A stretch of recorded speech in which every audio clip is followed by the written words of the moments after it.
on what was supposed to be an ordinary Thursday evening. The hands of the clock had just swept past 9 p.m., signaling the nearing end of my shift at the local pizzeria. Our doors usually closed at 10, and I was eagerly counting down the minutes to freedom. That was until an order came through. That seemed like a generous finale to my day. 5 extra large pies destined for an address perched on the outskirts of town, despite the ride being a good 20 minutes away.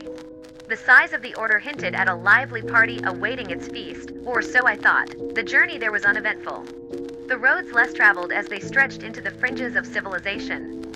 However, upon arriving, what greeted me was not the bustling energy of a party, but rather the ominous silhouette of an old, sketchy house, swallowed by the darkness of the night.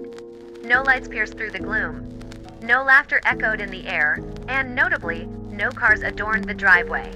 It was as if the house itself was holding its breath, waiting. Feeling a twinge of unease, I double-checked the address. Comparing it to the one displayed on my phone, they matched. Yet the scene before me felt mismatched to the expectation of a delivery hotspot. I rang up my dispatcher, seeking confirmation or perhaps hoping for a mistake. But all I got in return was a jest about my bravery, or the apparent lack thereof. With a mixture of annoyance and a growing sense of unease, I approached the front door, knocking with a force that I hoped would stir whoever awaited inside. Silence was my only answer, a heavy, suffocating silence that seemed almost deliberate. Frustrated and now harboring a sense of wasted effort, I turned back towards my car, the warmth of the pizzas in my arms a stark contrast to the chill in the air. It was then, in that moment of transition, that I heard a faint noise from within the house, like the whisper of fabric against fabric. My heart skipped a beat, and driven by a mix of duty and curiosity, I knocked again, announcing my purpose to the shadows. "Pizza delivery," I called out, my voice sounding thin in the vastness of the night. Again, no reply came. But this time, my peripheral vision caught a flicker of movement. At a window, barely visible against the backdrop of the house's dark interior, were eyes. Not just any eyes, but ones that seemed to emanate a cold, dead stare, piercing through the darkness straight into my soul. The sight struck a primal fear in me, freezing me momentarily before instinct took over, and I dropped the pizzas, fleeing towards the sanctuary of my car. The horror movie cliché of a car refusing to start became my reality as I fumbled with the keys, my breaths coming in short.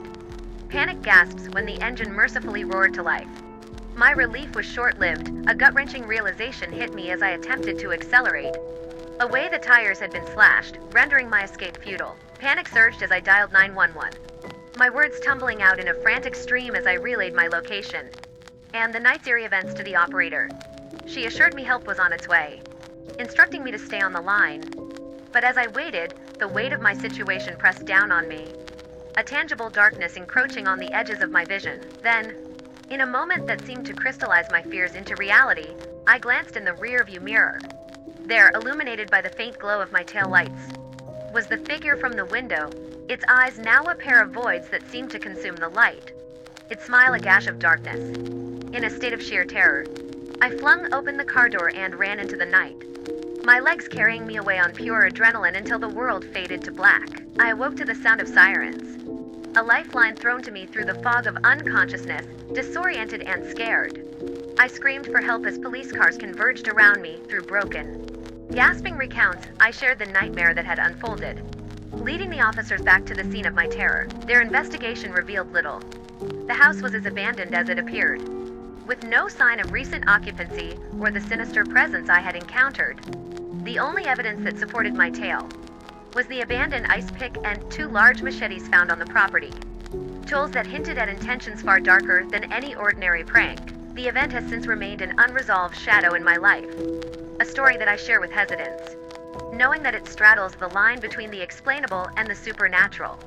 The eyes that watched me from the darkness, the smile that seemed to know my deepest fears, and the unexplained malevolence that awaited at that address. All of these elements weave together into a tapestry of terror that I have yet to escape.